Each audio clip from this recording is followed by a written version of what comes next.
Bien le bonjour à tous, j'espère que vous allez bien et aujourd'hui j'aimerais vous parler d'un tout petit mot français oublié qui fut adjoint de préfixe ou de suffixe pour subsister dans notre langue actuelle. Je veux bien sûr parler de ja. Je suis votre folle rugisseur liseron de la lyrine pour le podcast des métamologies où les mots se métamorphosent et dévoilent leurs secrets à travers l'histoire et la culture. Le petit ja qui a tout changé. Adverbe de temps marquant la proximité du passé, le caractère immédiat du présent ou l'imminence du futur, le terme viendrait du latin jam, c'est-à-dire dès maintenant ou dès à présent, qui viendrait lui-même de diam ou diem, se traduisant par ce jour, mais à la suite de la chute du dé initial, comme dans Jovis ou Janus, qui s'écrivait et se prononçait originellement Diovis et Janus. A noter, qui plus est, que ja serait issu de l'emploi de renforcement d'une affirmation ou d'une négation, provenant à l'origine de la seconde moitié du Xe siècle. En effet, autrefois, ja pouvait, dans des phrases négatives ou optatives, signifier certes. On usait alors d'un verbe au futur, comme on peut le dire avec l'exemple « je ne le ferai ja ». Cependant, son sens le plus commun serait d'accroître l'affirmation dans le présent ou le passé, comme on peut le dire avec l'exemple « on n'a ja vu cela chez les poètes ». C'est pour toutes ces nuances temporelles ambiguës que ce petit mot sera accolé bien souvent de préfixes ou de suffixes, comme nous allons le voir de suite. Déjà, dès à présent ou presque.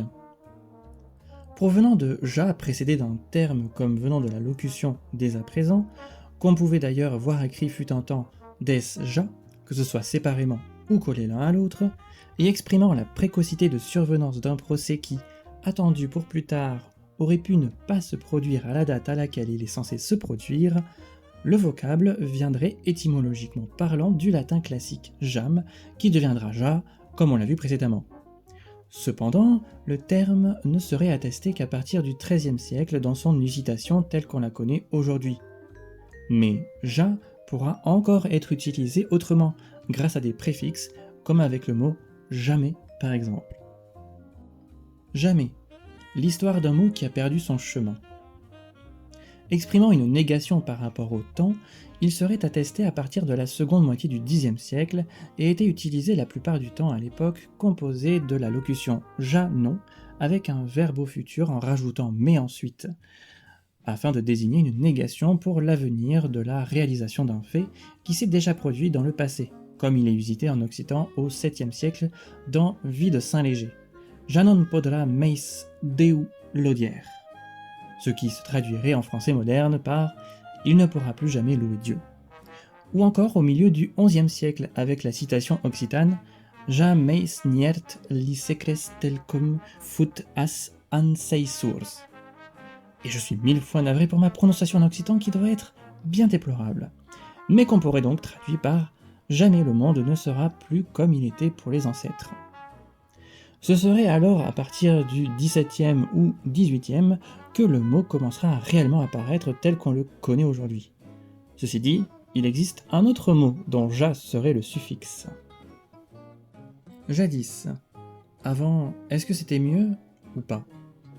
Plus usité en poésie et dans les romans qu'ailleurs, le terme serait attesté dès le début du XIIe siècle et serait issu de la locution jadis, c'est-à-dire il y a des jours, en ancien français. Composé de la troisième personne de l'indicatif présent du verbe avoir dans sa forme impersonnelle, c'est-à-dire il y a, et de di du latin diem pour désigner le jour, cette expression deviendra le terme actuel jadis qui définira donc ce qui se produit dans un passé plus ou moins lointain, il y a longtemps. Mais ce n'est pas tout. Il est encore attesté un mot sur les dictionnaires du XVIIe siècle qui aujourd'hui a totalement été oublié, mais qui était usité jadis, et ce terme est « j'assois ». J'assois que, l'expression des intellectuels ou des vieux fous. Ancienne conjonction de subordination signifiant quoique, bien que, malgré que, même si, combien que, si bien que, elle serait composée de ja, soit et que. L'ancienne conjonction à l'origine de ce mot ayant été ja, soit ce que. L'orthographe passant par le cécédille aurait été alors initialement fausse, mais serait devenue la règle un peu plus tard. On en retrouve quelques exemples d'ailleurs jusqu'au XVIIe, notamment dans le Bossuet, avec la phrase suivante. Un ministre avait écrit à la reine-mère qu'il n'avait jamais consenti au port des armes.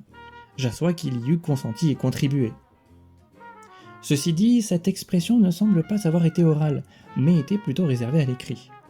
D'ailleurs, je vous enjoins de bien maîtriser le sens et les nuances de l'expression avant de l'utiliser, car un usage inapproprié pourrait produire un effet comique involontaire. J'assois que ce serait drôle, mais je pense à vous. Conclusion, le petit Jas et ses grandes histoires. Et voilà, nous arrivons à la fin de ce voyage linguistique à travers le temps, à la découverte du petit mot Jas et de ses multiples facettes qui nous rappellent que la langue est une entité vivante en constante évolution. Alors, la prochaine fois que vous utiliserez un mot comme déjà ou jamais, prenez un instant pour penser à son histoire.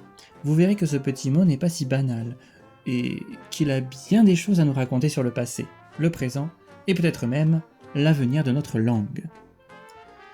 Et oui, c'est déjà la fin de cet épisode des métamologies, mais promis, ce ne sera jamais le dernier des derniers. En tout cas, si vous l'avez apprécié, n'hésitez pas à aimer, partager, commenter et à vous abonner si ce n'est pas déjà fait. Sur ce, je vous dis à la prochaine pour de nouvelles étymons.